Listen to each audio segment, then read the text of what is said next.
Welcome to the Dr. Leadership Show, where we take a look at how you approach your work and personal life and how we can make the most out of both of them.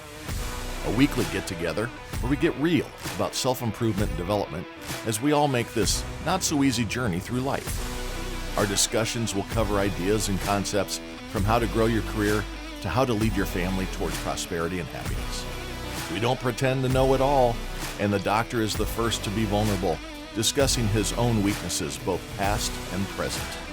This is about growing together and having some fun while we discuss what is happening in the crazy world we live in and how to make the most of it. Let's strive for awesome together. Let's get after it.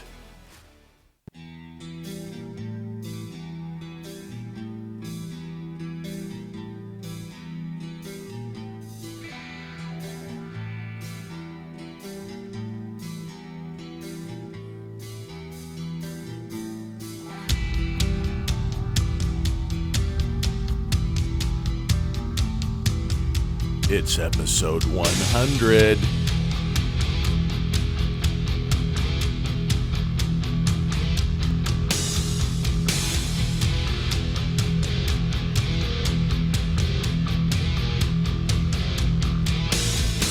We're just getting started.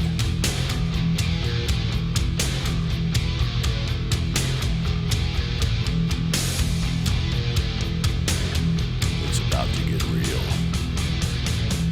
1, 2, 3.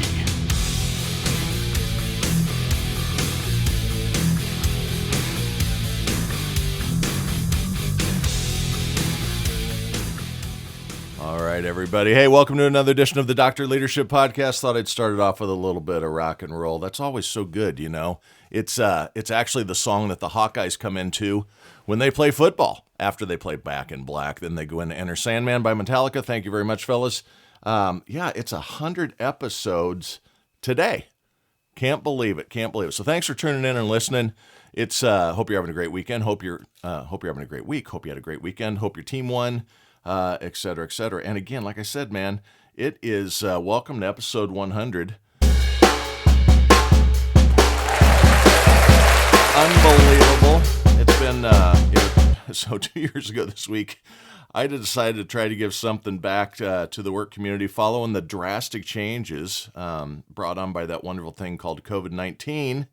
The hybrid work environment took away tons of collaboration and learning opportunities. And I developed this show to try to give 30 minutes a week to others to help them develop their leadership skills and interpersonal skills along with others. So hope you've enjoyed it. I have enjoyed doing it. Some have been better than others.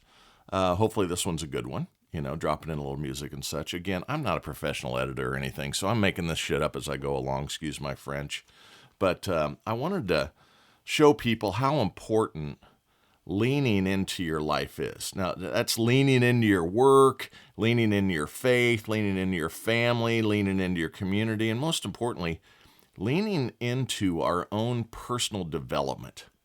It's been a great experience, and I can't thank you all enough to, hanging out, playing along, and blessing me with being a small little part of your day. I want to thank the 30 leaders that have helped me along the way. I think it might be like 32 or 33, actually. Joined in the Leadership Lounge to show their worth, share their stories and perspectives.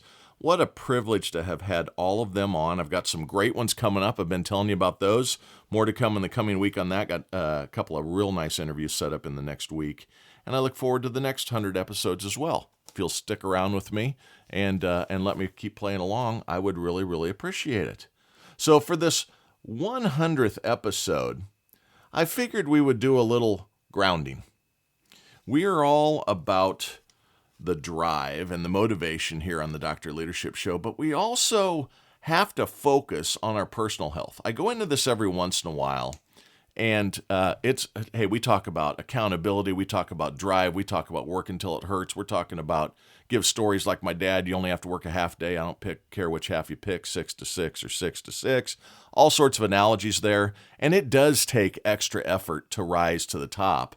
To be the cream in the coffee, man, you got to be really, really, you got to outshine the others. But your personal health is important too. There's no point in being driven and how do I say? There's no point in being driven and attacking each and every day. It's a surefire way to drive attainment and goals, but it's also, in today's hyper-connected world, easily available for you to slip into a rut of not being able to turn it off. So the question comes up, are you a workaholic? I've had people say this to me before. I've said it to my friends, my family, my spouse before. Too much of anything is not a good thing typically, and this holds true on work-life balance as well. So I often talk about Harvard Business Review. I was trying to come up with what's the 100th episode, and I don't know how to come up with some big flashbang thing. It's not like I can produce the Oscars here down in my high-tech studio in my basement. But I saw an article this week, and I thought, I talk about drive so much and talk about getting in and getting after it so much. Maybe we ought to talk a little bit about some balance. So Harvard Business Review has a nice article on this.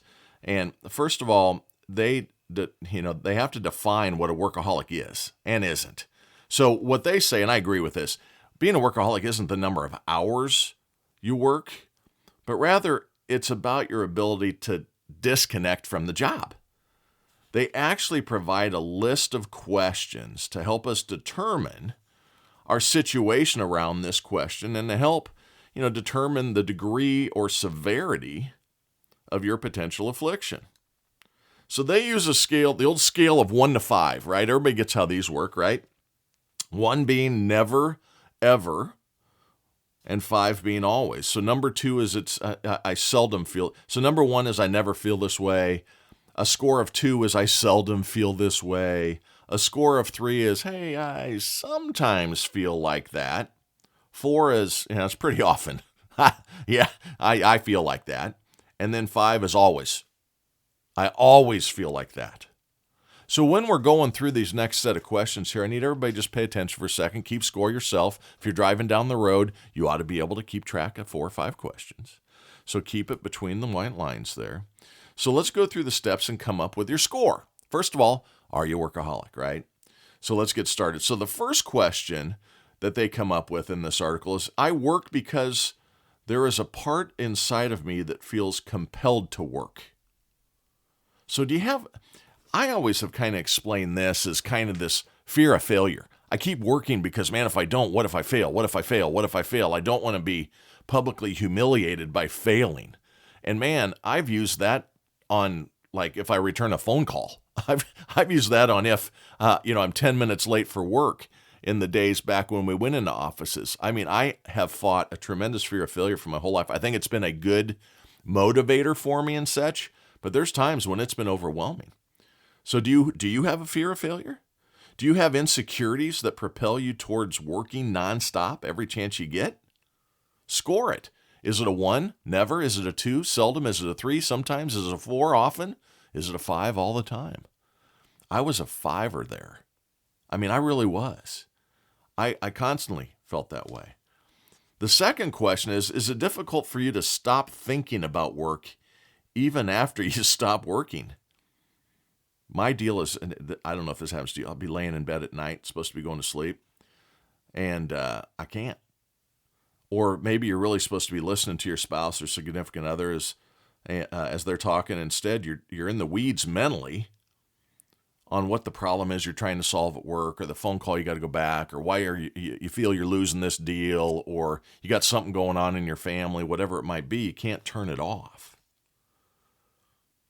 I feel upset if I have to miss a day of work for any reason.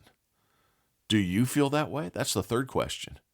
Do you never feel that way? Do you feel upset if you have to miss work? Do you sometimes? That's the 3 score. Often? Always? This one makes me think of how I have felt in the past is I get this guilt complex if I'm not playing in the game. This is really a hard one for me. I am getting better with age, but it has always been a struggle for me. When I'm on vacation, so my wife and I were very fortunate, beautiful trip down to Aruba with the company trip. And, that everyone had kind of left and we stayed a few extra days. And that first day I'm laying there, I'm like, man, gosh, Monday's coming quick. I start thinking about work. Sunday nights, that's the dread night, right? If you're dreading Sunday night, that says something about your culture and your mindset. And as you as a leader, if your people are dreading coming in on Mondays, we've talked about this before, your culture ain't right. But if you're processing, if you feel bad, if you have a guilt complex, if you feel upset that you're missing a day of work for vacation, for illness, for personal time, death in the family, whatever, if you're feeling guilty about that, you're probably a workaholic. Score it up. That's question 3. Question 4 they gave, the final question, is if you tend to work beyond your job's requirements. Some of this characteristic, so when I first read this in the article, I'm like, hey man, some of that's good, right? I hate people that approach their work life like, hey, not my department. Hey man, there is no department in life. You're either helping or hurting. But if you tend to work beyond your job's requirements all the time, constantly doing this, it shows a problem with separation between life and work balance. So what you do is you take those 4 questions and you score them up. Did you get a lot of 1s? You're probably not a workaholic. Did you get a lot of 3s? You're bumping up against it. Did anything score a 4 or a 5? That's what they say in the letter. Now let's add up the scores. If you had any 4s or 5s, what Harvard Business Review says, they're really smart people, just ask them. You have some workaholic tendencies. But if you are a 15 plus, so that'd be all 4s, that'd be all 5s, that'd be a couple 5s, a 4, and a 1. It'd be a couple 5s, a couple 3s, and a 4. You can get there a lot of different ways in the mathematics here. You're probably a workaholic. So it's time to look for some, I don't know what you call it, avenues, approaches to bring that score down and to learn how to lean in a little bit more on a relaxed approach. So it's really good to be a hard worker. I think that our culture in this country has a lot of people that do no work and a small group that does tons of work, that are leading the economy, that are driving the business forward, that are taking care of all the taxation and all the expenses. And guess what, folks? We're pissed off. We're tired of that situation. We can't control that except in November. You vote for what you think is the right thing there. I don't want to get into that. I think everyone understands my perspective there. But you can manage your own approach to this in your personal life and help yourself along.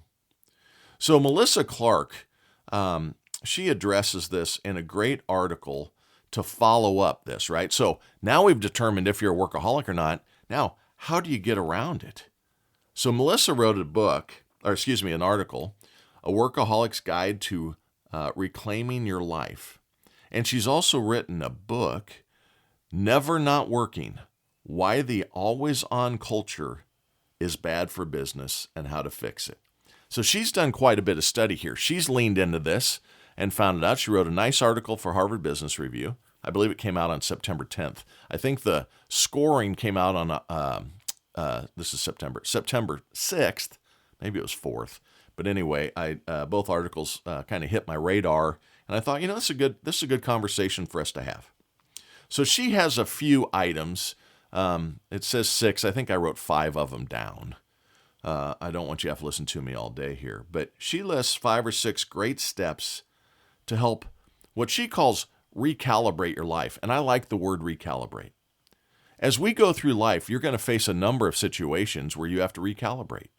You recalibrate how you're a parent. You recalibrate how you're a spouse. You recalibrate your work-life balance. You recalibrate your health initiatives as you get older. I'm getting older. I'm trying to be a little bit better. Still do all my own yard work. Still do all my hefting and toting. I aerated my yard, the neighbor's yard. My aerator broke. Went and bought a new one. Had to put it together. Finished aerating. I love that stuff, right? Hefting and toting, lifting, carrying, those types of things. Working on my health, working on my diet. Stopped drinking 2 years ago at the beginning of this month. Woo! It's been great. Not saying you got to do all those things. Not saying I'm great for doing them. But I am saying that in life, you do have to go through some recalibrations. So the first thing that Melissa pulls up here, and I think it's a great one, redefining urgent. Workaholics have one state of mind. They see anything and everything as the highest of priority. Now, some of that is good. Again, this is a balanced approach and understand when to turn it on, turn it off. Some of it's good because you're desiring accomplishment. Tackle things as they come at you. But if you're not careful, it starts to have a degrading effect on your life.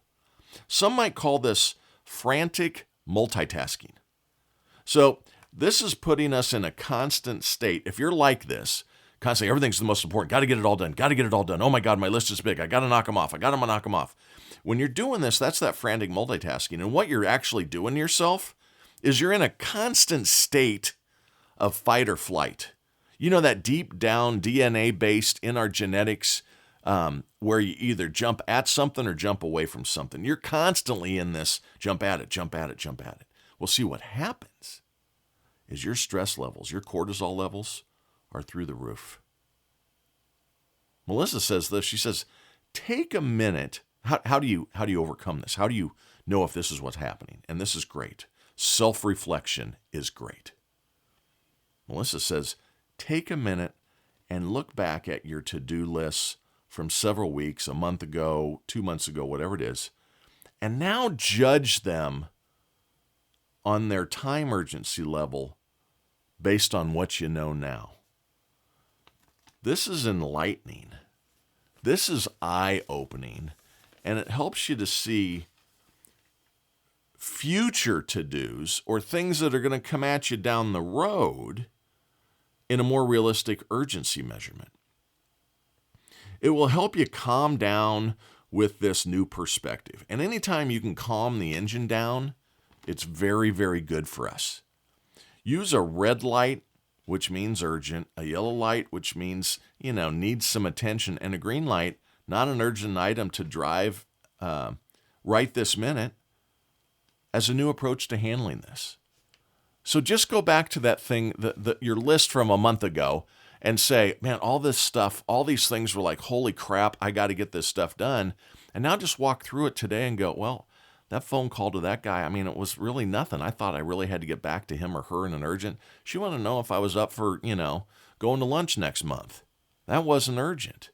Maybe it was something internally where someone asked you to do something. Maybe it wasn't even your job. I'm going to get to that in a minute. I don't like the term, not my job, but maybe it isn't in your core responsibilities.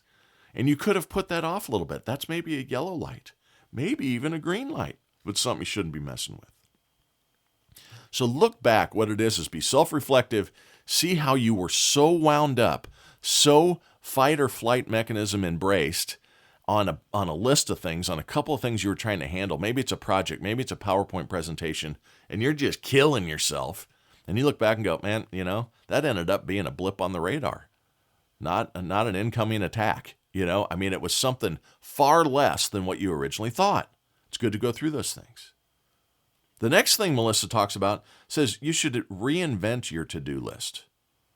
Above, we just talked about what redefining urgent means. Now let's approach all our tasks, all your tasks. For a workaholic, the to-do list is typically a method towards completion. I got to check it off. Got to be done. Got to be done. Got to be done. With this new approach, make it a prioritization list. Not all needs need done today. There's a wonderful thing out there called the Eisenhower matrix. Look it up. It's a 4-quadrant deal. It's got 2 crossing quadrants. It's time urgency and it's level urgency and things. Look it up. It's just called the Eisenhower matrix. I thought of this and I thought it was a good thing to share. So it's a 4-quadrant approach to prioritizing. You have the lower right quadrant, which is the task can wait. You have the upper right quadrant, which is the task should be done immediately. Right? Those are 2 differences. Can wait and has to be done. The upper left is task should be addressed, but not as urgent. And then the bottom left is the task can be eliminated. I don't need to worry about that. It's just an idea. Go out and look it up. It's a good thought process where basically what you're doing is you're just taking, in these first 2 steps, a breath and saying, okay, my tendency is to run at all of it. The house is on fire in every scenario. Maybe I just left a burner on. An analogy of, is the criticality really what you're thinking it is every single time? Again, the things that sometimes, and I say this about myself all the time, my biggest strengths are also my biggest hindrances. They can hold me back. They can be my weaknesses. I'm going to talk about that in a minute, about passion. So just take a gander at it, go back, score it up, think what you've done in the past, and reprioritize this stuff. And again, I do recommend looking at the Eisenhower matrix for an understanding of it, something simple you can put on your desk and just think about when stuff's coming at you. The third one I love. My cousin, one of my best friends, his dad and my dad, identical twins. He just went from being an individual contributor for 40 years, 35 years, to management, and it's driving him batty. First thing he says, I had no idea. How are these people even surviving? They keep bringing him all this stuff. He's trying to fix it all. And I said, man, let me give you a little hint here. Learn how to say no. Learn how to delegate. See, as a leader, you have to get this mindset of not taking on everyone else's problems. I always say, not my zoo, not my monkeys. So I was giving some feedback to him, and he's my cousin. I said, listen, I'm not trying to be Dr. Leadership on you here, but I have been in leadership for almost 30 years. I've led thousands of different personalities and people. And I will tell you this, until you say no, they will keep bringing the crap and putting it on your back. So what I have learned to do is when I feel someone is continuously bringing stuff for me to solve, problems to solve, I ask a very simple question when they bring it to me. What do you recommend and why? What do you suggest we do? If they don't have any answers, send them away and say, well, I'll tell you what, go off, think about what we ought to do, come back with a couple ideas, and we'll talk about it again. Because see, what happens is you're trying to create problem solving in your team. You're trying to create problem solving by others so this workaholic mechanism doesn't get kicked in because everybody's constantly bringing all their stuff. You got to be able to say no. No, you're going to handle it. Now, I didn't say, no, you're going to handle it. I say, what's your recommendation? They sit and go, well, first of all, it's positive because you're showing that you want their input. But what you're really doing is you're creating some damn thinking. Don't take everything on. Make others think for themselves. There's a guy named Adam Grant. He does a great podcast, but he's a Wharton Business School professor, so smart guy, right? He says to prioritize who you help. And I kind of like this too. He has family first, then friends and colleagues, and then everyone else. I don't offer up my extra time. I don't offer up my ability to engage with others and help them overcome things just willy-nilly. I will help my family first. When I get up in the morning, I want to try to provide my wife with some help in some manner. Don't always do the right thing. I don't always say the right thing, but my heart's in the right place. I am literally saying, how can I help you today, honey? You want me to do that? Can I make you something? She does the same for me. We embrace each other on that. She does things she doesn't want to necessarily do for me, and in retrospect, we both do it, right? That's what a good partnership is about. But help your closest to you, then your colleagues, and then those that are coming up to you out of left field. Prioritize them and get to them last. Not saying don't be helpful to strangers, but I'm saying if your plate's full, man, don't take a helping of something you don't like. Adam then says, think about when to help too. So see, it's kind of like professors, and that's what he is, right? He sets designated times that don't interfere with these other goals. We used to call it office hours. I went and saw a lot of professors looking for help in college once I decided I was going to get through it and not just party the whole time. Those first 2 years were awesome, though, just so we're clear. But determine when you have time to help. You got to get your must-dones and your urgents done and your to-do list done, and then you got to lean to your family and make sure they're taken care of and your colleagues, and then if you have some time available. So maybe it's when you have team members or something of that, you always say, hey, Friday afternoons from 2 until 4, I'm open for, goal setting or whatever it might be. You got to make sure your goals are taken care of first, right? Then you can help others. Make sure it's you that should be helping too. If it's someone else that should help them, delegate it, right? You're coming to me with a billing issue. Why aren't you dealing with the billing team? Why is in my case, why is the VP of sales involved in a billing issue. Just an example. As an individual contributor, delegate to your subject matter experts. Delegate to others to help you. That way you aren't a lone wolf out there.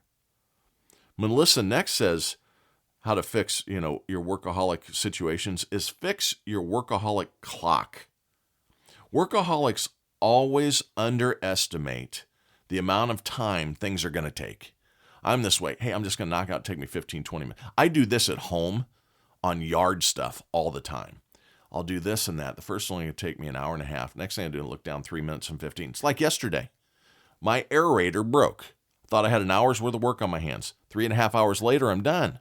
Had to drive to Home Depot, had to get a new aerator. Takes an hour to put the thing together, 1,000 bolts and nuts and everything else, and you got the aerator put together. Hook it up to the tractor, drive it around. I was way off. We always underestimate the true amount of time something's going to take. So reset your clock over the next week. And here's how you can do it. Write down how long you think your items are going to take, and then write down afterwards how long they actually did take. See, then you can recalibrate what your mind's clock is off by. So if you look down and, man, you're consistently, it's always 1.5 times. On these 10 items I did last week, 20 items I did last week, I said 20 minutes on average each, and it was 30. That's 1.5 times. So now what you do when you start writing out your to-do list, you got to take everything and divide by 1.5. Is there enough time in the day? Okay, got too many things on the list. I don't want to be frantic. I don't want to be in a situation where I'm mentally traumatized because I'm not getting it all done. I don't want to work through dinner. I don't want to work after dinner today. Okay, Susie, Jimmy, take a few items off your list. Prioritize, score it, and let's see what happens. See, if you overcommit and get behind, that is a nuclear disaster for a workaholic because you'll just keep grinding. So you got to get a normalized state of mind around your time frame here. She also finds this last one. I need significant help. She calls it controlling rumination. Woo, do I ruminate. If I have a bad conversation, a customer has kind of ticked me off or something, just like, how dare them? I mean, I can't believe, the customer's always right until they aren't.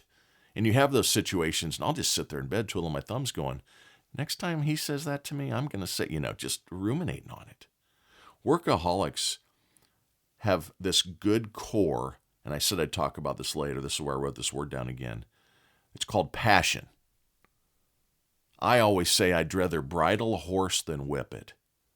And what that means is you've got these good characteristics that drive, that let's go, go, go.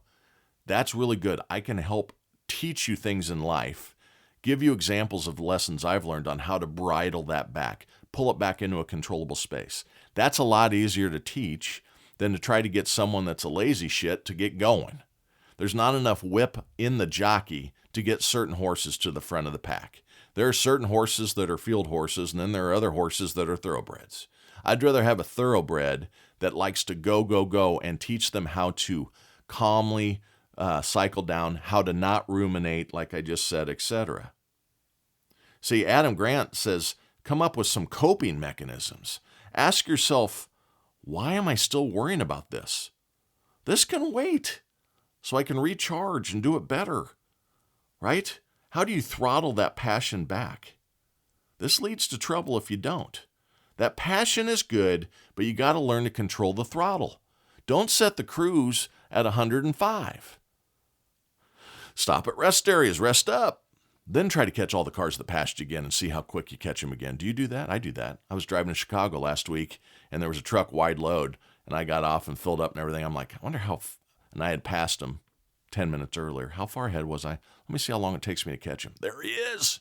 Might have creeped the cruise control up a few more miles an hour to make better time. It's just natural for overachievers like yourselves to do this. But you've got to find ways to turn off your stress. Is it exercise? Is it meditation? Is it embracing hobbies? What is it? You got to find something, folks. You have to embrace rest and recovery to be your best. Think about the greatest athletes out there. take it a Michael Jordan, take it a Tiger Woods, whatever. Let's use Michael Jordan. Phil Jackson, his coach, would pull him out and rest him.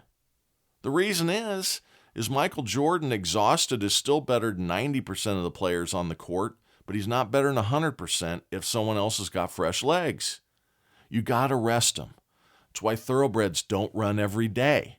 They train, they think, they practice, but they don't run every day. Fighters don't fight every day. Rest and recovery. Same thing's true in whatever you're doing in life, whatever your job is. To be your best. Be your own best coach and pull some of this stuff back. Know when to cycle down to allow your best performance and shine through. Find ways to relax the mind.